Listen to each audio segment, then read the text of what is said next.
Débutons par la cour d'honneur. À la construction de son hôtel, en 1718, le comte d'Évreux opte pour le modèle classique de l'hôtel particulier, entre cour et jardin. Le logis principal est ainsi préservé de la promiscuité de la rue, souvent sale, bruyante et parfois dangereuse. Les ailes qui ferment la cour accueillent les communs, cuisine et écurie, et sont articulées au logis principal de façon à faciliter le service tout en éloignant le bruit et les odeurs désagréables. Aujourd'hui, ces usages ont disparu et les ailes ont été transformées en bureaux pour les collaborateurs du président de la République. La végétation. Pour marquer la saison estivale, des orangers sont installés dans la cour d'honneur de mai à octobre. Leurs fleurs exhalent un agréable parfum durant le printemps. L'hiver, les orangers sont hivernés dans l'orangerie du château de Versailles et remplacés par des ifs, des conifères plus résistants au froid. La Grande Verrière, créée par Eugène de Bressènes en 1889. En réponse à la création de la salle des fêtes, qui permet d'accueillir plusieurs centaines d'invités, l'architecte Eugène de Bressènes flanque la façade du palais d'une grande verrière qui devient le lieu d'accueil et le vestiaire du palais. Les médias de l'époque surnommeront cette verrière « la cage aux singes », pour railler les politiques. C'est en 1947 que Vincent Auriol demande à la faire déposer pour redonner à la façade son aspect du XVIIIe siècle. Vous entrez maintenant dans le vestibule d'honneur, la pièce la plus souvent traversée de l'hôtel d'Évreux. C'est ici que sont accueillis les invités du président de la République. Dedans se trouve l'hommage à la Révolution de 1789. De Armand, cette sculpture, commandée en 1984 par le président François Mitterrand et livrée en 1989, prêtée par le Centre national des arts plastiques. Armand est un sculpteur plasticien qui développe dès le début de sa carrière la thématique de l'accumulation d'objets du quotidien. Ici, en réponse à la commande lancée par François Mitterrand pour célébrer le bicentenaire de la Révolution française, Armand choisit de multiplier 200 fois le motif national du drapeau, ici façonné dans le marbre et le bronze. Ainsi ancré au cœur de l'Élysée, son œuvre rappelle le rôle fondateur de la Révolution. Dans le vestibule, se trouve aussi la peinture « Jardin suspendu » de Maria Helena Vieira da Silva, datant de 1955 et prêtée par le Centre Pompidou. Originaire du Portugal mais vivant et travaillant en France, Vieira da Silva est une artiste peintre appartenant à l'École de Paris. À la fin des années 1950, elle acquiert une renommée internationale pour ses compositions denses et complexes, influencées par Paul Cézanne, avec ses formes fragmentées, ses ambiguïtés spatiales et sa palette de couleurs restreintes, héritière du cubisme. Ses œuvres ressemblent souvent à des villes labyrinthiques, allégories d'une quête éternelle de connaissance et d'absolu. Le salon des tapisseries, anciennement appelé « salon des huissiers », ces pièces de passage reçoit le nom de « salon des tapisseries » en 1907, lorsque Félix Faure, président sous la Troisième République, y fait accrocher un ensemble de tapisseries illustrant l'histoire de Scipion. Aujourd'hui, la pièce est au carrefour de différents espaces, salon officiel, salon de réception, cuisine et office. Elle a été intégralement restaurée au cours de l'été 2018, et des tableaux contemporains ont remplacé les tapisseries. La peinture, Mariale, Manteau de la Vierge, de Simon Antaille, peint en 1963, est prêtée par le Centre Pompidou. La série des Mariales de Simon Antaille se fonde sur la technique du pliage, qu'il érige en méthode. Antaille froisse sa toile pour n'en peindre que les zones restées en surface avant de la redéployer. Échappant à la traditionnelle maîtrise de l'artiste sur l'œuvre, il décide de se laisser surprendre par le résultat final, né des aléas du geste et des plis. Le fin réseau de rouge et d'orange qui confère au blanc en réserve une luminosité redoublée, rappelle le manteau protecteur de la Vierge des primitifs italiens, qu'Antaille découvre lors d'un voyage à Ravenne. Découvrons maintenant le Salon Murat. Depuis mars 2020, le salon est réquisitionné pour les réunions et visioconférences liées à l'épidémie de la maladie Covid-19. La configuration de la pièce concilie les besoins de réunion et les mesures de distanciation physique. À la demande de Joachim et Caroline Murat qui désiraient créer une grande salle de réception, ce salon fut créé par la réunion de 2 pièces en 1807. Le décor commandé pour orner les murs était composé de 5 panneaux illustrant l'histoire du couple, dont 3 subsistent aujourd'hui. Le passage du Tibre. Murat et sa cavalerie franchissent victorieusement le fleuve lors de la campagne d'Italie. Le château de Benrath, résidence de Murat au bord du Rhin, la colonne Vendôme. Copie de la colonne Trajane, cette colonne orne la place Vendôme et célèbre la victoire de la bataille d'Austerlitz. La console, d'après Alexandre Évariste Fragonard, est une céramique créée en 1819 et qui est prêtée par la manufacture de Sèvres. Cette console est l'un des premiers meubles réalisés entièrement en porcelaine par la manufacture de Sèvres.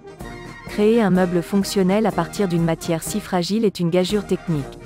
Elle est sertie de 3 plaques de porcelaine, peintes par Zoinger et Parent, illustrant les étapes de la vie des plantes, germination, floraison et fructification. Particulièrement délicate, elle n'a jamais été déplacée depuis sa mise en place à l'Élysée en 1878. Passons au salon des aides de camp. À l'origine, ce salon était destiné à accueillir les aides de camp, jeunes officiers dévoués à un général qui transmettait les ordres de mission sur les champs de bataille. Joachim Murat, par exemple, fut aide de camp de Napoléon Bonaparte. Si des aides de camp officient toujours à la présidence de la République, le salon est désormais dédié à l'accueil des invités. Il a conservé presque intact son décor des années 1720, à l'époque du comte d'Évreux. Seuls les dessus de porte sont un ajout plus tardif, commandé par l'empereur Napoléon III en 1859 au peintre Charles Landel. Ils représentent des allégories des éléments, l'eau, la terre, le feu et l'air ainsi que la paix et la discorde. Dans la pièce s'y trouve la pendule, aiguière à tête de bouc, créée au XVIIIe siècle, prêtée par le Mobilier National. Cette pendule en forme d'aiguière à cadran tournant a suivi le président Giscard d'Estaing depuis le ministère des Finances jusqu'à l'Élysée, où elle a orné son bureau durant son mandat. Cet objet d'art est admirable par la qualité de la ciselure du bronze doré et par la subtilité avec laquelle il indique le temps. C'est la corne du bouc qui marque les heures et les minutes sur chaque cadran. Voici le salon des ambassadeurs, suivant l'usage introduit par le président MacMahon et officialisé depuis par la Constitution. Ce salon accueille la remise des lettres de créance des ambassadeurs étrangers, cérémonie pendant laquelle le président de la République valide la nomination d'un ambassadeur étranger en France. En outre, depuis 2017, c'est aussi le lieu où l'ensemble du gouvernement se réunit chaque mercredi matin pour le Conseil des ministres. Dans le salon s'y trouve la peinture « Atlantique » de Geneviève As peint en 1995 et prêtée par le Centre Pompidou. Ne s'apparentant à aucune école, Geneviève As travaille pour la lumière. Le jeu des couleurs n'est utilisé ici que pour mieux la révéler. Les aplats de bleu, couleur emblématique de l'artiste, envahissent l'intégralité de la toile mais ne visent pas la monochromie absolue. De près, la ligne de démarcation et même rouge son travail s'articule aussi autour de la verticalité qui part de la terre et s'élève vers l'infini, ce qui crée l'impression d'une porte à pousser pour entrer dans un autre univers. Parade de la marquise de Pompadour, ce salon a conservé le décor des boiseries de cette époque, tandis que les dessus de porte datent du Second Empire. Ici figurent 4 déesses de la mythologie romaine, Diane, déesse de la chasse, couronnée du croissant de lune, Junon, reine des dieux, munie d'un sceptre et accompagnée d'un paon, Minerve, déesse de la sagesse, armée d'une lance et d'un bouclier, Vénus, déesse de la beauté, un miroir à la main de nos jours. Le président de la République accorde dans ce salon certaines audiences. On peut y admirer le Petit Secret, tapisserie de Yakov Agam, créée en 1978 à la manufacture de Beauvais. Elle est prêtée par le Mobilier National. Dans ses œuvres, Yakov Agam s'amuse à créer un jeu optique en conjuguant plusieurs compositions abstraites qui se dévoilent selon le point de vue du spectateur.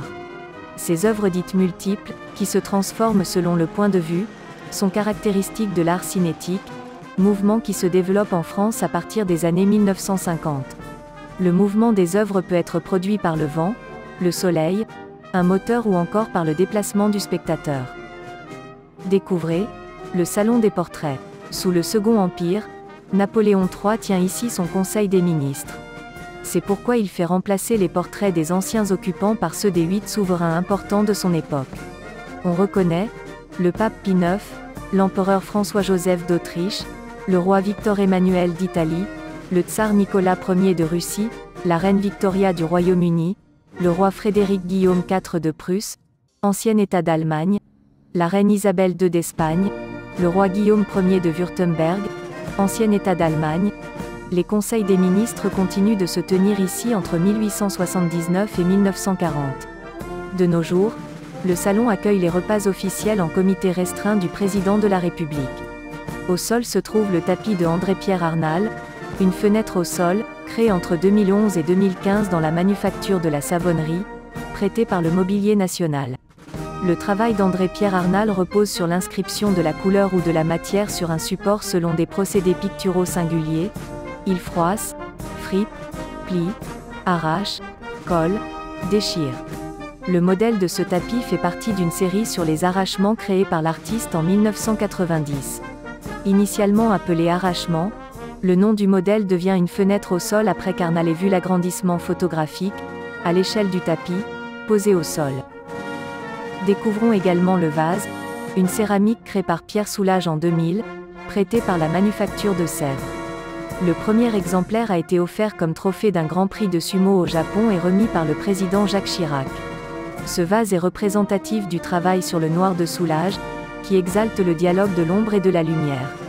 Ici, l'artiste aborde la porcelaine en réinterprétant une forme classique dont la surface extérieure a été striée, puis teintée en gradation de noir sur un fond gris clair. Le laboratoire de Sèvres a fabriqué spécialement un émail noir d'un effet semi-mat. La surface intérieure du vase est recouverte de 400 g d'or pur 24 carats, visible.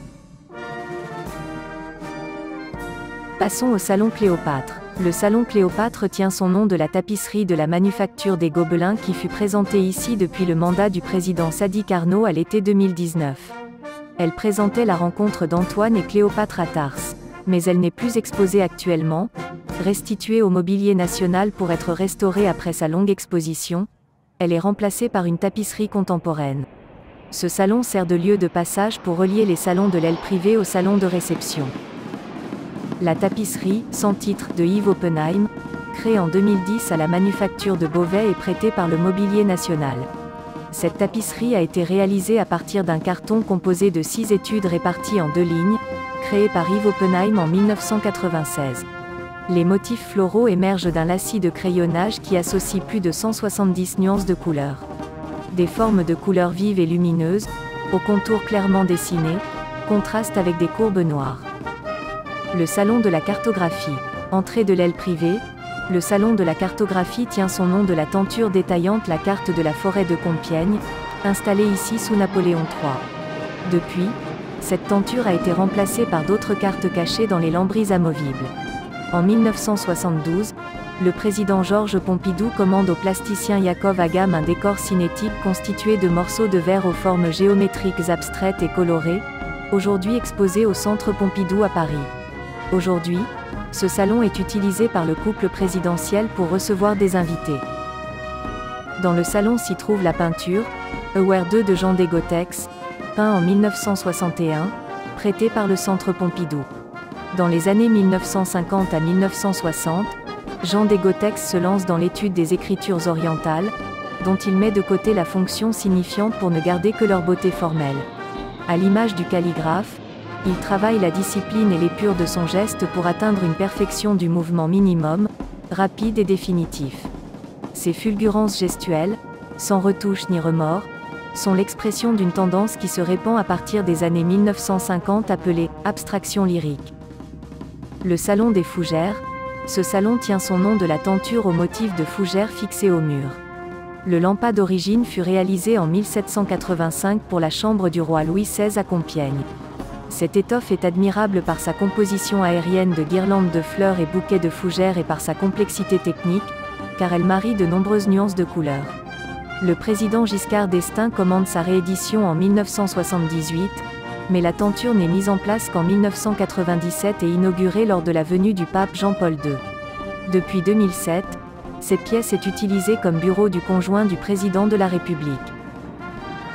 Le bureau de Nathalie Crasset, créé en 2009, prêté par le Mobilier National. En répondant à la demande du Mobilier National de créer un bureau destiné à meubler les institutions de l'État, Nathalie Crasset s'est penchée sur la multiplicité du travail de certaines fonctions. Elle distingue 2 temps différents qu'il faut traduire dans une même structure. Ainsi, le plan de travail est composé de 2 plans qui se croisent. L'un, au centre et en cuir, renvoie à la concentration et à la pensée, tandis que l'autre, fait de caissons aériens en bois, renvoie au développement concret des idées grâce aux outils, outils informatiques, dossiers, etc. L'Ardente de Monique Friedman, peint en 1996, prêté par le Mobilier National. Les œuvres de Monique Friedman se caractérisent par un jeu de transparence qu'elle obtient en mêlant des pigments secs à de la colle ou des gels. Ici, la toile appartient à la série Sonnante, où elle explore l'usage de la corde et du tissage. J'ai commencé à imprégner les bouts de ficelle, de pigments pour les appliquer sur un papier avec la main ou l'aide d'une presse, et sont apparus tout à coup des sortes de courbes qui m'ont intéressé dans la mesure où ça n'était plus mon geste qui faisait la ligne, mais quelque chose d'extérieur à moi-même. La bibliothèque Napoléon III, cette pièce a eu plusieurs attributions au fil du temps. D'abord chambre à coucher, puis bibliothèque, avant de devenir bureau présidentiel sous la Troisième République, ou encore fumoir au décor signé Pierre Paulin, elle retrouve sa fonction de bibliothèque à partir de 1975. Les portraits officiels des présidents de Gaulle, Pompidou, Mitterrand et Sarkozy furent réalisés ici devant la bibliothèque d'époque. Dedans s'y trouve la peinture, composition au fond rouge de Nicolas de Staël, datant de 1951, prêtée par le Centre national des arts plastiques. En peignant ses premières toiles abstraites, dans les années 1940, Nicolas de Staël utilise une matière encore fluide. Mais en passant à l'abstraction, il est à la recherche de plus de liberté qu'il va trouver en alourdissant progressivement la pâte. La matière acquiert une forte densité. Il entre désormais dans la matière et son encroûtement domine. Il la traite à la manière d'un sculpteur, en taille directe et à l'aide d'un couteau de peinture. La céramique de François-Xavier Lalanne se nommant « Bar aux autruches », créée en 1966 et prêtée par la Cité de la céramique de Sèvres. Fruit de la collaboration entre la manufacture de Sèvres et l'artiste, ce bar, modelé en porcelaine, reprend les inspirations animalières du sculpteur et répond à des impératifs pratiques en dissimulant dans les ailes des oiseaux un casier à bouteilles, tandis que l'œuf amovible sert de seau à glace. La salle à manger Paulin, des 4 salons redécorés dans les années 1970, cette pièce est la seule à avoir gardé son décor moderne. En 1972, le président Georges Pompidou commande au designer Pierre Paulin un décor installé dans une structure murale autoportante afin que celui-ci soit totalement réversible. Le couple présidentiel veut alors faire entrer l'Élysée dans l'air du temps et soutenir la création contemporaine, comme l'explique Claude Pompidou. Nous voulions pouvoir faire entrer le mobilier nouveau dans cette maison. Admirons l'ensemble mobilier Élysée de Pierre Paulin, créé en 1972 et prêté par le Mobilier National. Paulin conçoit cette commande comme un ensemble complet, décor et mobilier. Il réalise une structure en polyester moulé et un mobilier en aluminium coulé recouvert par projection plastique, identique aux matériaux utilisés pour les cabines des vaisseaux Apollo. En plus des meubles, un lustre magistral, constitué de 9000 tiges et billes de verre placées devant un plafond réflecteur en aluminium anodisé rose tyrien, s'étend sur toute la surface du plafond. Partons maintenant découvrir le Salon d'Argent, créé en 1807 et remanié en 1813 pour Caroline Murat. Le décor de ce boudoir associe la couleur parme à l'argenté, dorure à l'or blanc. Malgré ses dimensions modestes, ce boudoir est chargé d'histoire. L'empereur Napoléon Ier y signe son abdication après la défaite de Waterloo le 22 juin 1815. Un fac-similé de l'acte est exposé sur le bureau. Le président Louis-Napoléon Bonaparte y prépare son coup d'État du 2 décembre 1851. Le président Félix Faure y est pris d'un malaise mortel lors d'un rendez-vous avec sa maîtresse Marguerite Steinheil en 1899. Penchons-nous sur l'ensemble de mobilier créé par Jacob Desmolter vers 1810, mobilier prêté par le Mobilier National. L'ébéniste Jacob Desmolter réalisa les sculptures des boiseries ainsi que le mobilier au décor peint doré à l'or blanc, à l'exception du bureau, qui date du début du XXe siècle. Cet ensemble mural et mobilier, conservé en son lieu d'origine, est unique au palais. Les fauteuils gondoles sont sculptés de cygnes, motif très utilisé au début du XIXe siècle pour les ameublements féminins. Passons maintenant à l'extérieur. La terrasse, qui suit toute la longueur de la façade, donne accès au parc et accueille, lorsque la météo le permet, les déjeuners ou dîners du président de la République dans un cadre agréable.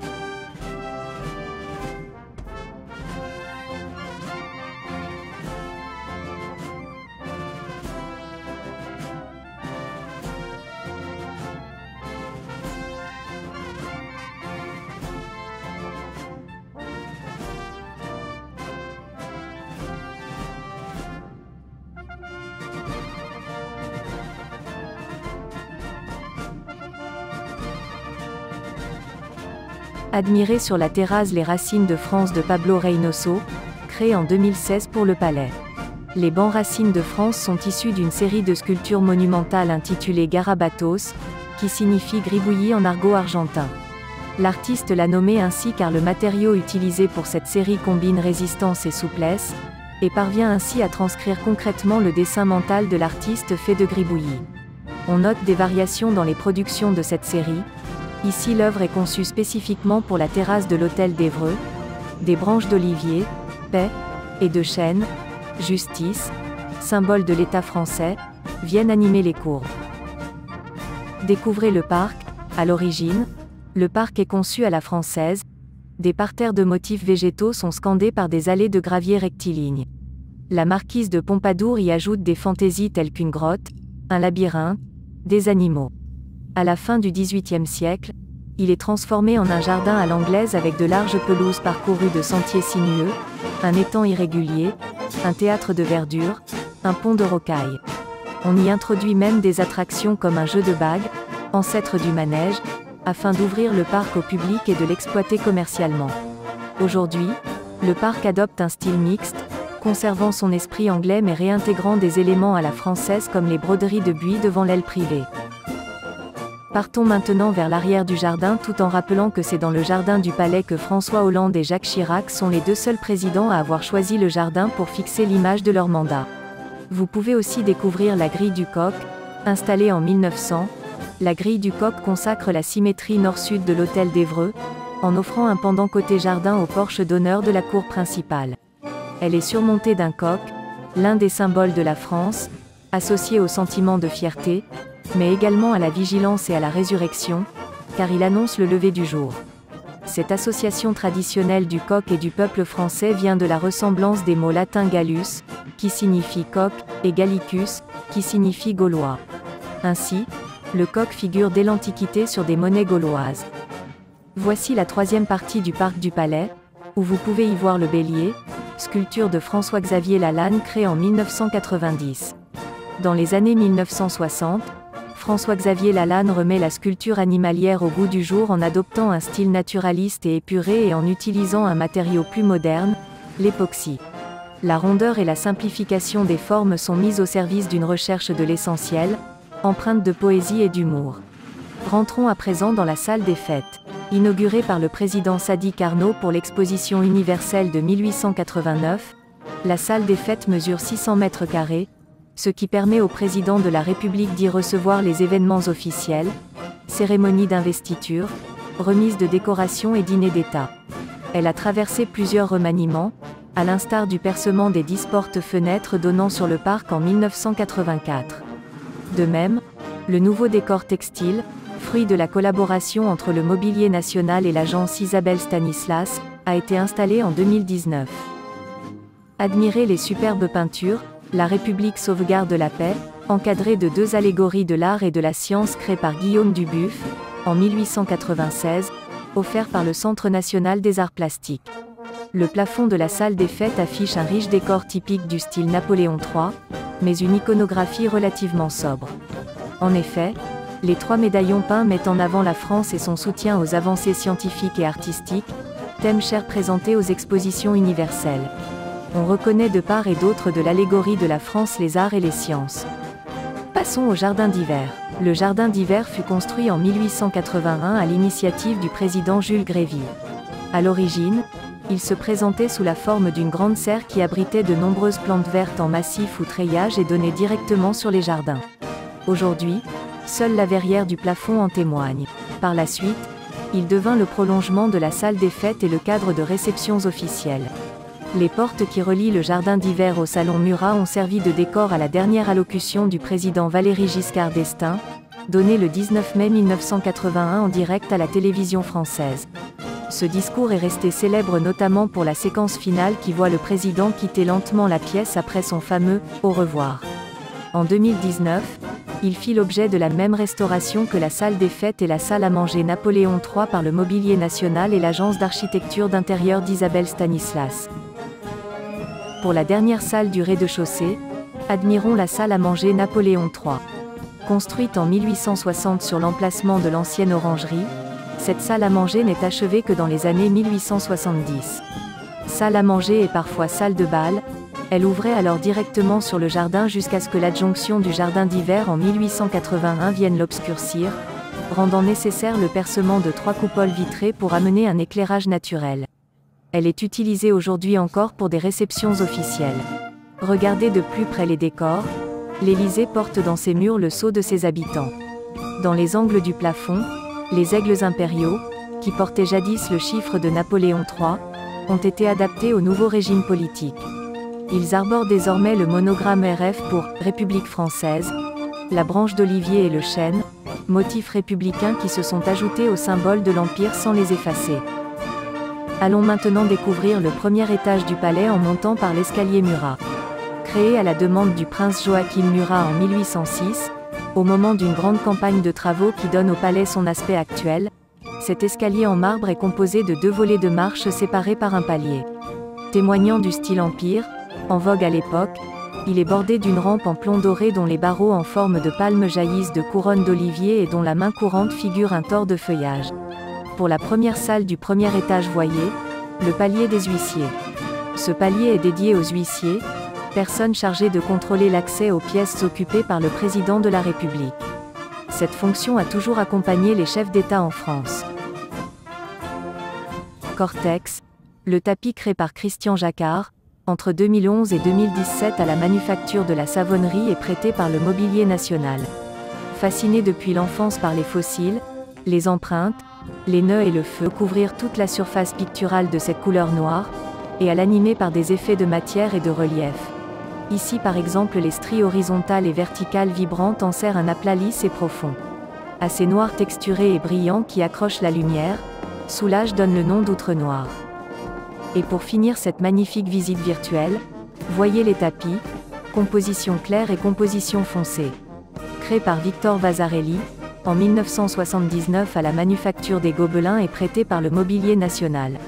On retrouve dans ces 2 tapis, créés en pendant, les éléments de base du vocabulaire de l'artiste, une structure en damier et un chromatisme binaire qui donne l'illusion d'une pyramide en volume.